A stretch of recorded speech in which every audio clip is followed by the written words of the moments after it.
Hey guys, and welcome to Quality Shot. I am really excited as always to be joined by Amit. How are you doing, Amit? I'm fine, thank you, Faizan. How are you?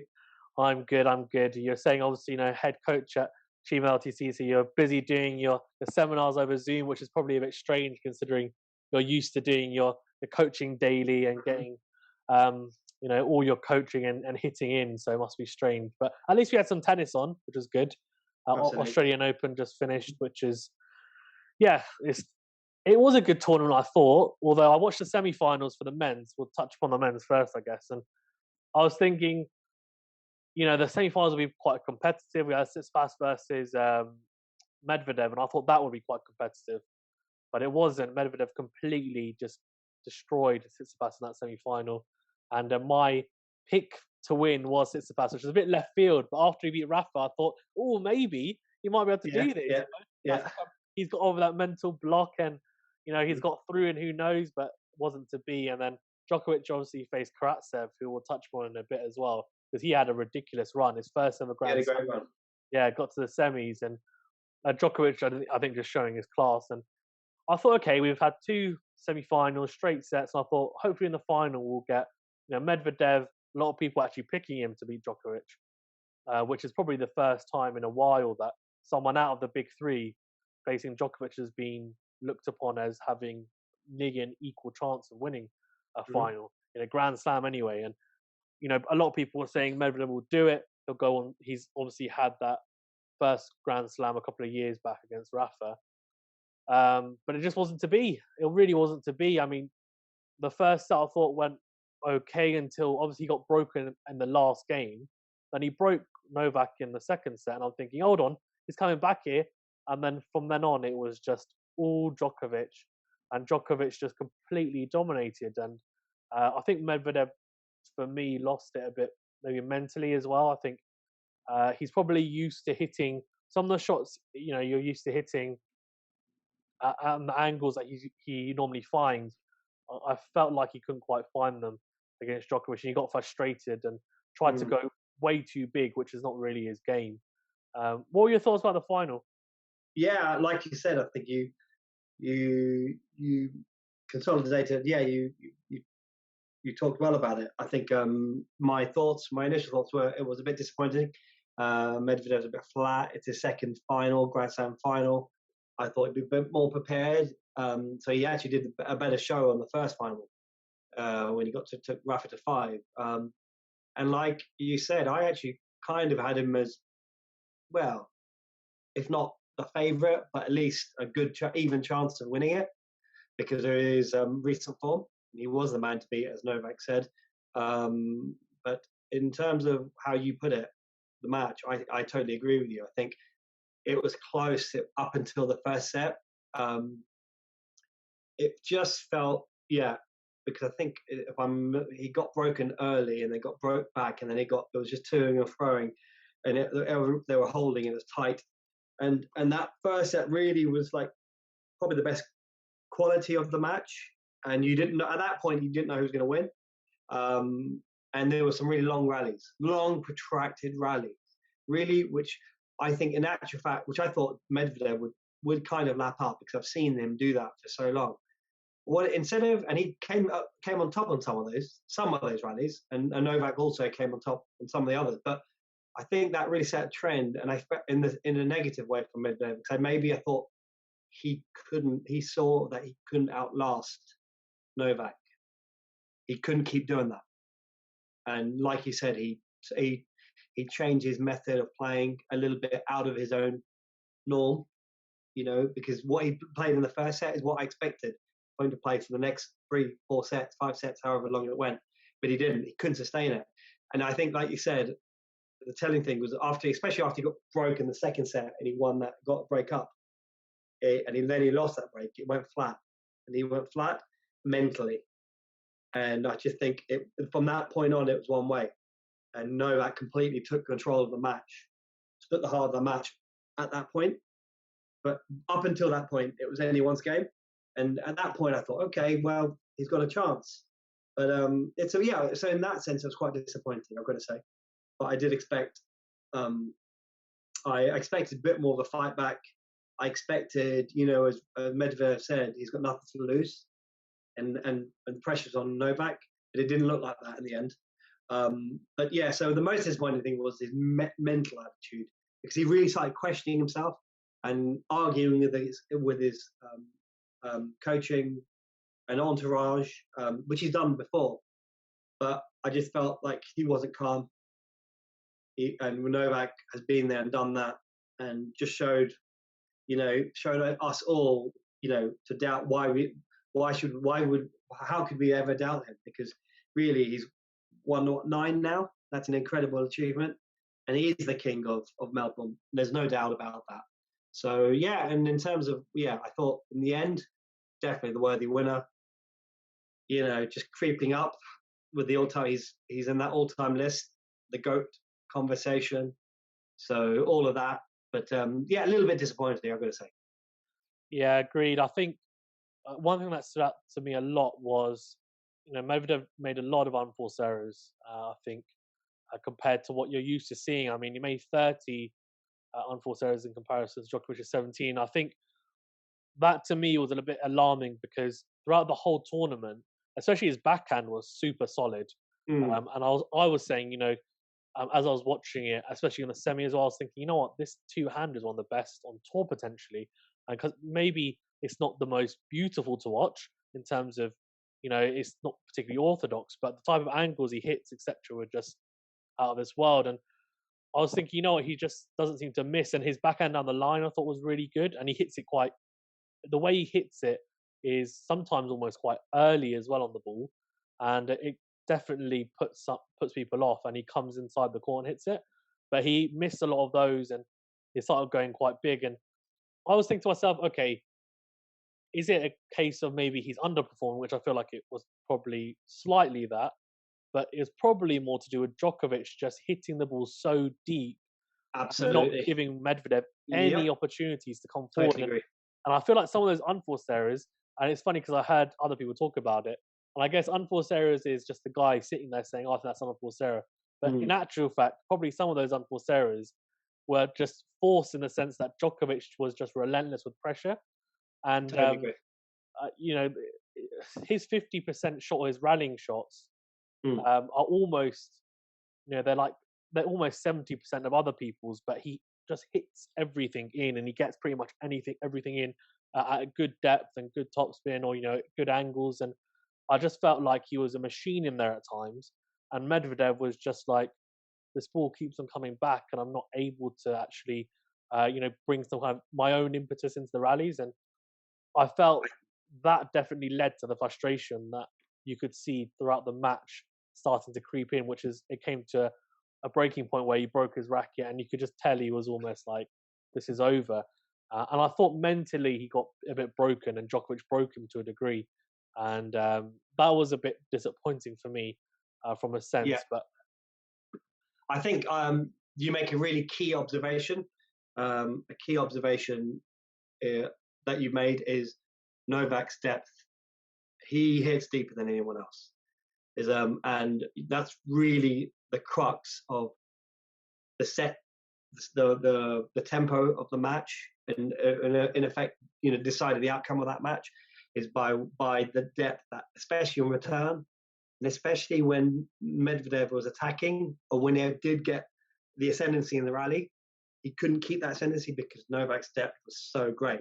And normally against any other player, he would see he'd reap some reward and get a shorter ball to pull that trigger, to go a little bit bigger and open the court a bit more. He just wasn't able to do that. And I think you've made a really good point. I think that was that was basically the norm. And I think that created doubt in Medvedev in his game, because he thought, I'm not getting any rewards from how I normally play. I normally get the ball back. The ball comes back shorter eventually, and I've got something to mop up. He really didn't have that. So I think that was a key observation. I think his depth was just unbelievable. He's the best returner I've ever seen. He's also, I think, out of the top guys, hits deeper more consistently than anyone else. And then consolidating that with his movement, and then his offensive play when he wants to be, he can he can counterpunch. He can soak people's power, soak the punches, and then also distribute them. So makes him a very awesome and intimidating opponent. And I think that's what Medvedev felt. But yeah, really good point. I think his depth was the thing. And if you look even at the match point, Medvedev hits a great big first serve, comes back deep, hits a second shot, and then the ball's coming back, and he ends up coming into the net somehow, but not really being in control at that point. But sorry, Djokovic came into the net in the end because Medvedev hits a big serve, Novak hits an unbelievable return, and he's floundering, and then Novak can just. I think that typified the match. Just his depth, and Yeah, I agree. I think that's a lesson to learn for many upcoming junior. That depth, the consistency is key. Yeah, 100%, 100%. I think that's I mean, the way he hits the ball, just the depth, as you said, it's incredible. And he's one of those players that it's weird because a lot of other players, I feel like conditions play quite a big part. But Djokovic is one of the only players on tour, and especially even out of the big three, that I feel like he can adapt the best to certain conditions, and there'll always be, even if all three were to end their careers now and he's behind, he'll always have an argument, to be the GOAT, and all three always will. But I just feel like he definitely has something that maybe the other three don't have in terms of his adaptability in certain conditions. And these courts were a lot quicker than I think people. Team came out when he lost and said these are the quickest hard courts he's ever played on, and that leads me quite nicely onto something I wanted to get your opinion on, which is Djokovic's serving. So he served probably the best I've ever seen him in a tournament. I mean, he served 103 aces, which is like, I don't remember. I could be wrong, but I don't remember him ever serving anywhere near that amount in a Grand Slam ever. And the fact that he served that many, and it's not, he's definitely beefed up his serve. It is a bit more powerful. I mean, in that final, his first serve average was 120 miles per hour, which for him is quite big. But again, it's not huge. But I think one thing that he's just picked up on is just the consistency of the pace, but also he hits the lines a lot more than he used to. Down the tee serve is a lot better, and he just seems a lot more fluid. And he utilized that serve out wide, especially to the right-hander, which was like shorter and more that kind of slice serve, which you'd normally see from a lefty. And I was thinking maybe that's because Ivanisevic is there with him. But from a technical point of view, have you seen any differences in Djokovic's serve? Massive. It evolved. If you look at it, when he first started, he had huge problems with the serve. His serve, his motion has changed considerably. For the last 2 or 3 years, 4 years, he's stuck to this technical. He's changed it technically, and he's stuck to this sort of routine now. But quite right. I think you're absolutely right. This is the absolute best he's ever served. Biggest he's served consistently on both first and second serve. His second serve was huge. He was serving in like close to 130. His fastest, like 206. That's fast. That's big for him. He's turning into. He's doing what Roger does. He's going pinpoint. He's going big, and that makes him formidable. Because if he can serve, because out of the three, Roger has the best serve. But I think if Novak can get close, because he's got the best, because Novak's got by far the best return. But what he was doing with his serve was just unbelievable. I thought just hitting aces for fun, and big serve, big second serve, and that's when you're really confident when you're going for big second serve. So, and he was backing it up then. So yeah, I think quite rightly his serve was just metronomic. It's so much more fluid. He's had work before. Todd Martin tried to change his serve again midway through his career, but Goran has worked on a lot of people's serve. He changed Trilic's serve. He lowered his ball toss. So I think Goran's got one of the all-time great serves. So, but he's a lefty, and okay, Novak's not going to have Goran's serve, but he's got it's very good. And what it's going to do is set him up for the future, because it makes your points a bit shorter. It sets you up. to win a bit easier. So as a result, it's putting him in good stead. So yeah, that was by far his best serving performance. Yeah, I agree. I feel like it's by far. definitely 100%. I feel like it's putting him in good stead longer term, as you said, and he's maybe looked at Roger and thought, how has he had that longevity? And as you said, it's through the serving, and the serve, I would say, arguably, is the biggest weapon out there for you. And we know what a good returner he is, but the serve is something that's in your control, and it's something that in the past you would never think Djokovic has particularly used as a weapon as much as he does now. And normally, I feel like he'd rely on, okay, I can just get a decent first serve in, player percentages, and really it doesn't matter because my 1+ shot is good enough that then I can just control the rally. Now you can see he wants to shorten the points, which is why he starts using the drop shot. He's developed a lot more, which obviously against Rafa and the French Open didn't pay off, but on the hard courts it's been working quite well, and his returning still as good as it's ever been. And his forehand now, I feel like before it was more of just a rallying shot that he would again use to just break down people as attritional, but now he tries to almost impose dictate it. Sorry, that's the word, dictate it in rallies, which I feel like he never used to do before. So I feel like he definitely wants points to be shorter, and having a bigger serve definitely helps him there.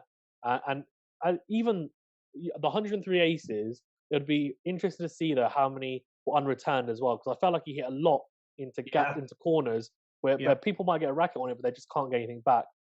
So even then, I just think he's really, and with his body type as well and his athleticism, it just makes me think he can play a lot longer than the other two.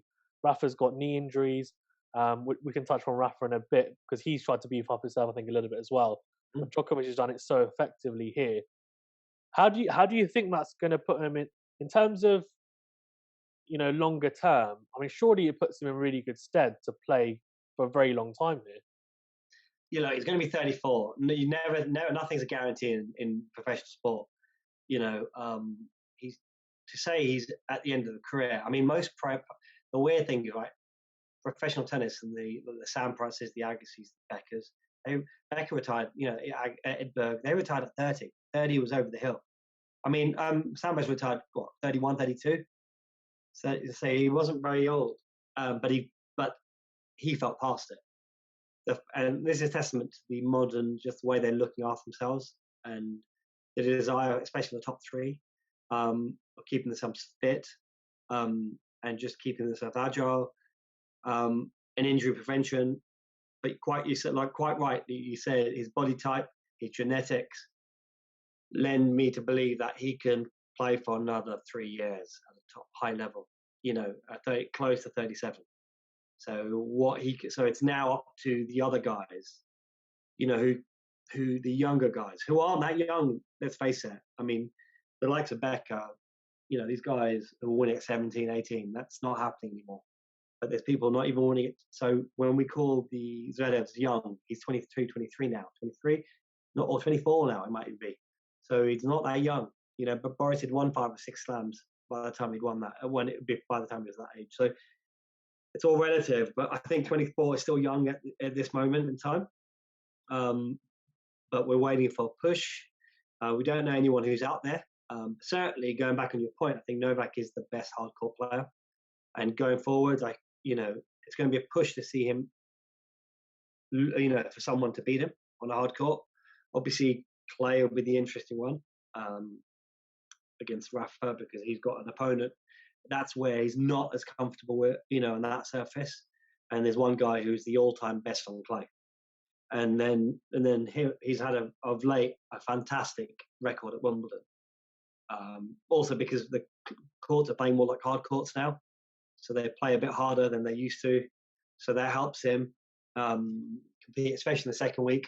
So it just gives him that little bit of an edge to play on.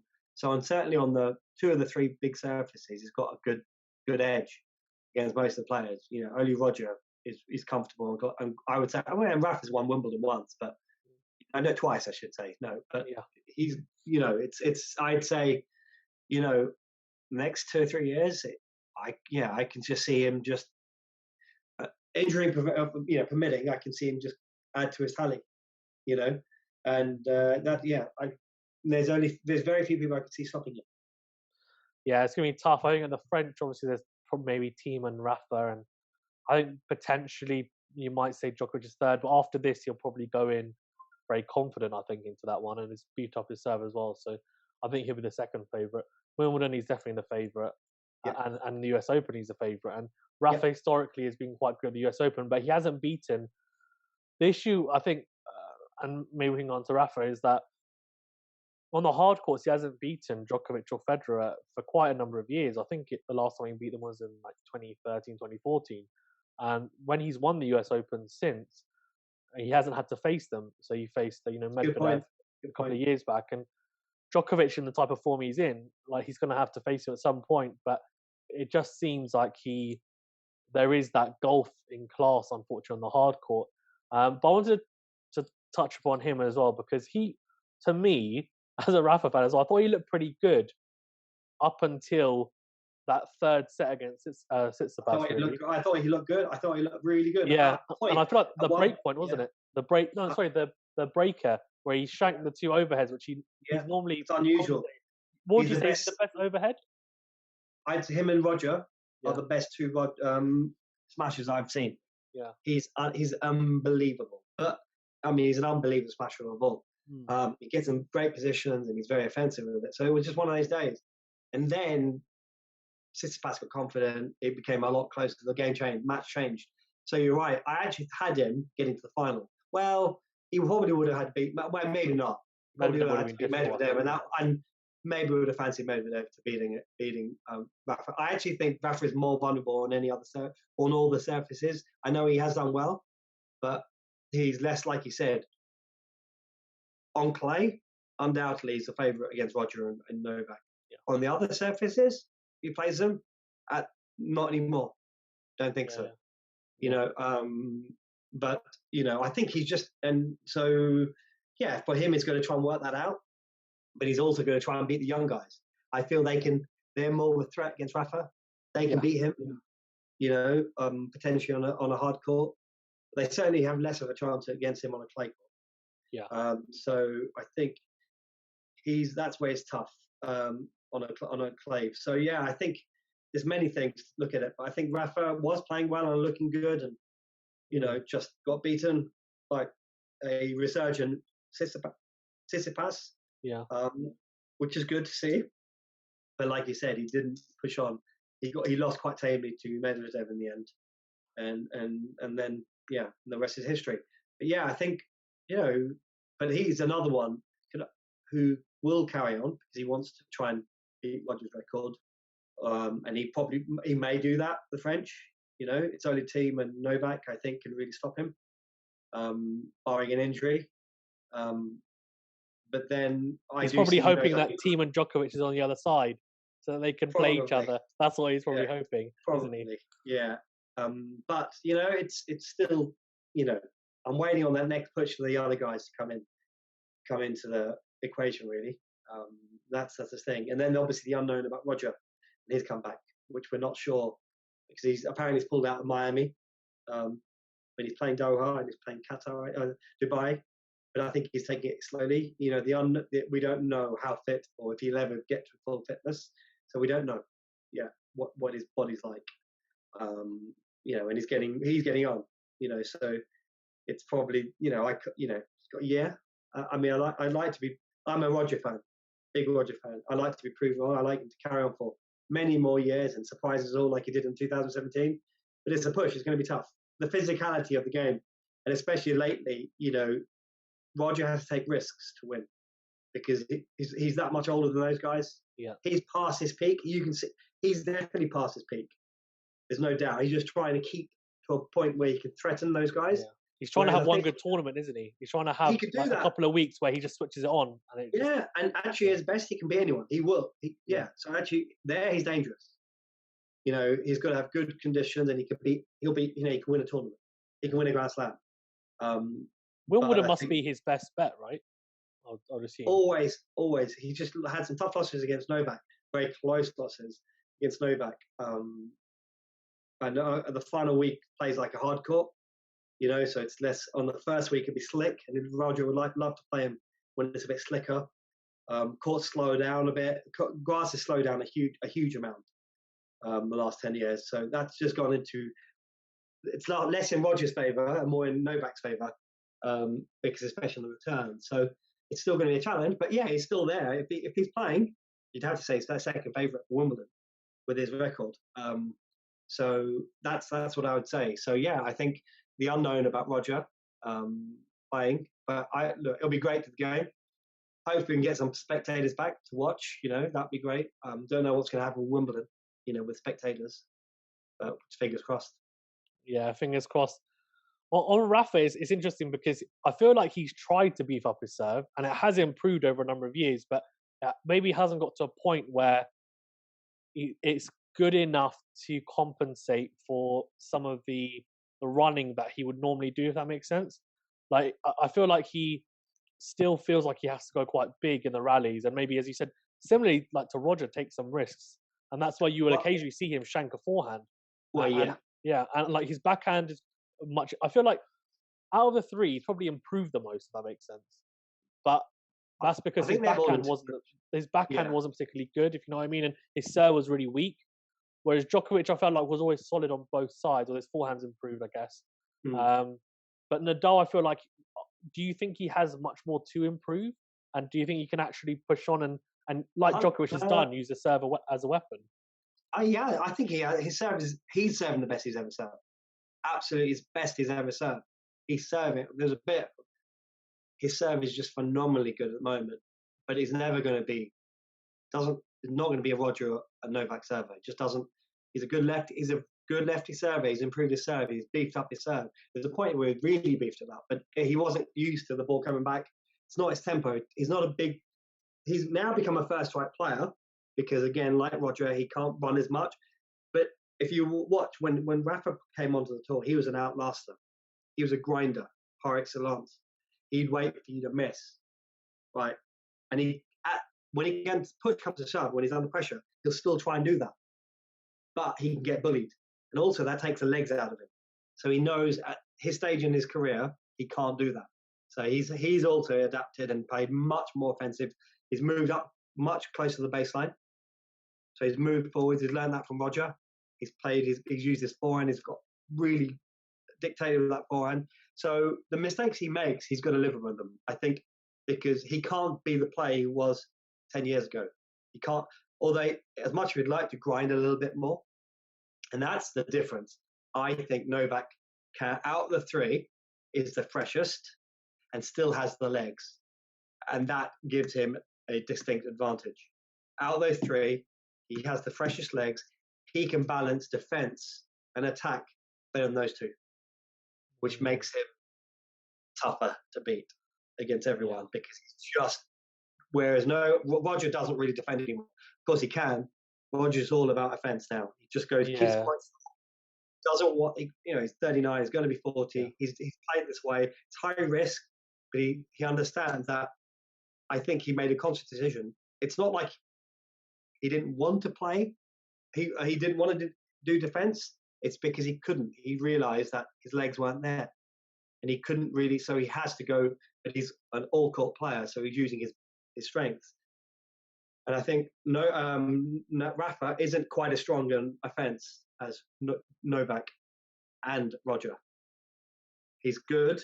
He's improved hugely, but he needs a bit more time. And that's where he's in that balance. He finds it hard to like constantly go. He'll make a mistake and sometimes track back. But yeah, that's what I find with Rafa. Can he change?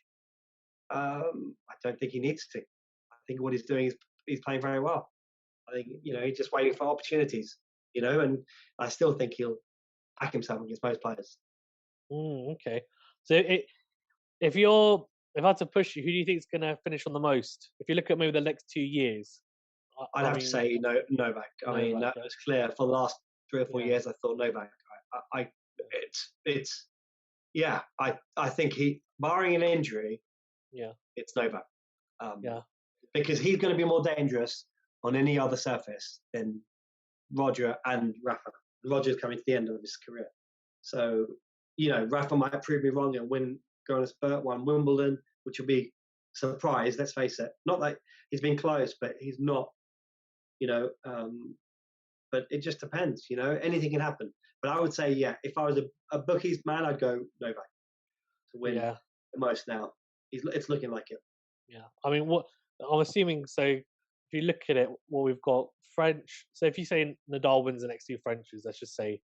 I mean, even then, I don't think it's set in stone. But I guess tough. you can say it's going to be tough in the next 2 years because he's going to be 35. Yeah. So I think it'll still be tough. I don't think it's going to be easy. But let's just say that. I mean, Novak. I mean, what Roland Garros is to Rafa is almost what now the Australian Open is to Novak. So let's say he wins the next one as well, and then you've got Wimbledon and the US Open, and really, I mean, Novak is just. It's going to be tough for anyone to beat him on both. So he could potentially, if he even wins 2 slams a year, then he's added 4 to his total, so he's on 22. If Nadal wins the French Open twice, but then, to be honest with you, I'm saying it as if someone else is going to win a Grand Slam this year. Are we going to see?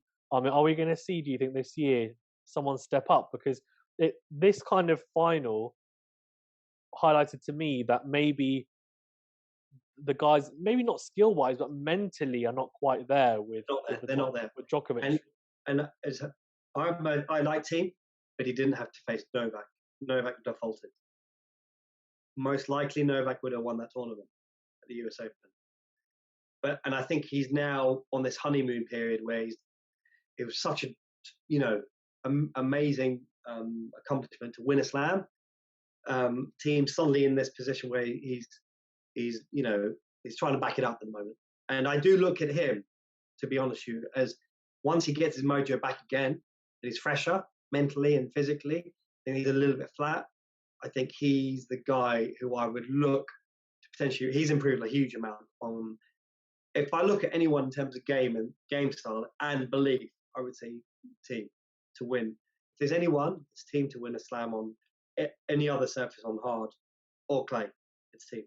I'd be shocked if he wins on grass, but he's improved a lot. It's not his game, but I would say Cheam is the threat. So if Cheam can get himself together, he'd be the threat to Novak and Rafa at stopping them. But this year, I'd say, and maybe Medvedev, but I think they've got to learn a lot. Yeah, I agree. The other guys, we're talking about Zverev. He's up and down with his serve, and mentally as well. But I think Tsitsipas, I think he's taking a bit of a hit. He's had some big losses against those guys, and there's a bit of scar tissue there. There was a lot of hype on him. And then someone who did really well, it reminds me, not yet, but Dimitrov, he did really well this year. Grigor. Again, a very talented guy who was like to Roger, super talented, great ball striker, but ultimately hasn't won a slam. So yeah, it just shows how difficult it really is. And then let's not forget the 2 guys who were able. Well, there were 3 people in this era of dominance who were able to punctuate these Grand Slam champions were Del Potro, huge game. But we had Stan Wawrinka, who at his best could challenge all those guys, and we had Marin Cilic, who was hot for 2 weeks and had a big game. And you kind of need that type of player to be hot. But yeah, and don't know if it's going to happen this year, really. Don't forget about Andy Murray, Amit. Yeah, I mean, what do you think about Andy Murray? What do you think? He's got a metal hip, right? Do you think we're going to see him even get to a second week of a Grand Slam before he? It wouldn't be hard for me to. I'm not going to say publicly he won't get to a slam. But as in not as in not public, as in your thoughts, as in, because anything can happen, right? But as in, realistically, he was a fantastic player, but no one's ever, if I just tell you the facts of it, no one who's ever had that surgery has gone on to win a Grand Slam in singles. I think the Bryan brothers, one of them had it done, and obviously they won the doubles, but singles is very different. And with his attritional game, he surely has to adapt quite a lot to have a chance. I think you hit the nail on the head again. I think he played Rublev, and we were talking about in the coaching seminar, he was playing far back, playing like he was 5-10 years ago. Whereas Rafa and Roger and Novak have made adjustments. He can't play, doesn't have the movement, he can't rely on that. So if he's going to play that way, it's going to be very difficult. So he does have to adapt and change. And not that he's not good enough. He's got great hands, a great ball striker. I just think it's tough. It's going to be a real slog to get back in the. He's out of the top 100. So I'm not saying I'm never saying never, because he's someone who likes to prove everyone wrong. He's got that amazing resilience. He's tough. If anyone criticizes him, he's there to prove you wrong. But I think he knows it's up. He's up against it, and like he said it recently, he's playing for his career. Does he have anything to prove? I would say no. I don't know. Some said it was sad to see him play, and if he wants to play, as long as he's not putting any harm on his body, I think it's up to him really. But yeah, do I see him threatening? I don't see him threatening the top guys. So then, unless something changes. So then the question is, what's he in it for? It's going to be tough. Maybe because a lot of his game matches have been about grinding and squeezing and working hard and maximizing every ounce of his ability. And he's done that, but to do that and win. Whereas Stan, when he won their slams, he just blasted the ball like a bull. Yeah, he did. He did. He just blasted it. His backhand is ridiculous. He didn't outlast. Whereas it's so attritional. Murray's game, the wear and tear on Murray's game has been huge. So yeah, look, just wishing the best. But yeah, to say I don't think it's going to be a threat. It's going to be tough. Yeah. He's 34 as well. Yeah, so it'll be tough. Yeah. Lastly, then, who do you think out of obviously the obvious, the big three, who do you think is going to be a threat on the grass? Because we didn't play Wimbledon last year. I mean, but all these teams, it might even be someone who you think's got the game for it. But out of these younger crop, I feel like there's not many that particularly play well on grass, and obviously they didn't have the chance to showcase it last year. But in terms of technically, when you look at the attributes the players have got, who do you think has got a game suited to actually be successful at Wimbledon? Well, I mean, as much as I derided teams' grass court play, he did win a tournament. He actually on grass, but I don't see him as a threat. He beat Roger as well when he was injured, coming back off an injury. But I would say it's tough because grass is a very specialised surface. You've got to be I think that's one of the harder surfaces, and actually, it's a harder surface to be dominant at. Although it's specialised, you are more vulnerable in the first few weeks to get beaten because you can't trade and set your rallies like in clay. So it's on grass you can be upset by a big serving display. But I would say you're looking at the usual suspects. Plus, I'd like to say Shapovalov, but I've not seen his record. He's got one-handed backhand. Not sure about his volleys and movement forwards. Obviously, Grigor is very good. Grigor is naturally a good grass court player who's done well. Cilic has done well. So these guys have done well. Other than that, the young breed, I would maybe look at Tsitsipas. Yeah, he serves on bodies a lot, doesn't he? He likes to come to the net. Bodies, got a one-hander, could do a bit of damage on grass if he gets his game ready. That would be my thought. Yeah. No, and a bit disappointed about Felix Auger-Aliassime. Again, I think he's got a lot of potential. Yeah, he beat Shapovalov, didn't he? And that was a really good win. And then he obviously lost to Karatsev in the end, but in 5.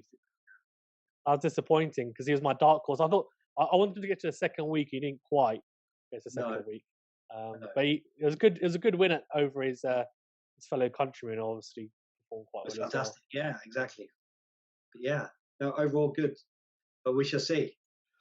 But you're right, though. It's funny because you never see nowadays. Like Rafa won it when he was like 17, didn't he? The French, and Roger won it when he was in his early 20s, and Djokovic as well. And like people just don't really win slams when they're that young anymore, like your Beckers or your Rafas and stuff. It's just, and yeah, of course, it's because of the big three. But I just also think maybe people nowadays they don't get thrust in so early on, and maybe they do play junior level, or they kind of take their time a bit more. So it's interesting. But yeah, cool.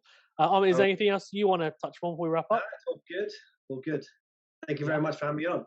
No problem. It's a pleasure as always, Amit, to get expert insight from yourself as well. And yeah, I really appreciate it. Thank you very much, guys. If you haven't already, please do remember to like this video and also subscribe to the channel if you haven't already. And I might look forward to chatting to you. If not before, then hope maybe during the French Open. We'll see. Obviously, we'll be back coaching, and you'll be playing as well. So see whether I can get you on. Indeed. All right. Take care. Have a good one.